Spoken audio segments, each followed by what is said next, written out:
અમદાવાદમાં સંત રવિદાસ મહારાજની 650મી જન્મ જયંતિ નિમિત્તે બીજેપી દ્વારા સમરસતા સંકલ્પ અભિયાન શરૂ કરવામાં આવ્યું। આ અભિયાન હેઠળ વારાણસીની પવિત્ર માટી ભરેલા કળશનું વિતરણ કરાઈ રહ્યું છે। અભિયાનના સમન્વયક લાલસિંહ આર્યાએ જણાવ્યું છે કે અગાઉ કોઈને પણ આ પ્રકારનો વિચાર આવ્યો ન હતો, પરંતુ 650મી જન્મ જયંતિ ઉજવવાનો વિચાર નરેન્દ્ર મોદીનો છે। ગુજરાત એકમાત્ર એવું રાજ્ય છે જેણે 16,000 ગામોમાં કળશ પહોંચાડવાનો સંકલ્પ લીધો છે।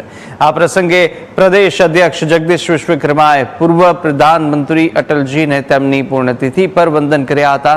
તેમણે જણાવ્યું કે તમામ જિલ્લા અને તાલુકા સ્તરે આ કળશ યાત્રાનું ભવ્ય સ્વાગત થવું જોઈએ અને આ યાત્રામાં માત્ર બીજેપી કાર્યકર્તા જ નહીં પરંતુ સમાજના તમામ વર્ગના લોકો જોડાશે।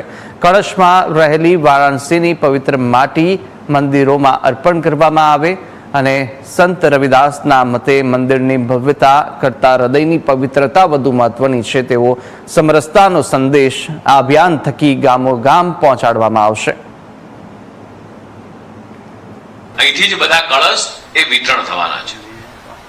આ કળશ પ્રસ્થાન થાય એટલે તમારા આપણા જિલ્લામાં કળશ પહોંચે તો અત્યારથી જ અગાઉથી પ્લાનિંગ કરીએ કે જિલ્લાની અંદર કળશનું ભવ્યથી ભવ્ય સ્વાગત થાય।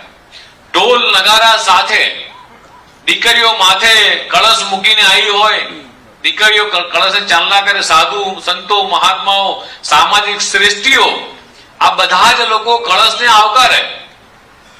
जिला कक्षाનો एक अद्भुत कार्यक्रम થાય। गुजरात में कोई भी अभियान चलता है वो अभियान प्रारंभ भी सफलता पूर्वक होता है और समापन भी उसका कहीं ना कहीं ताकत के साथ और सम्मान पूर्वक होता है।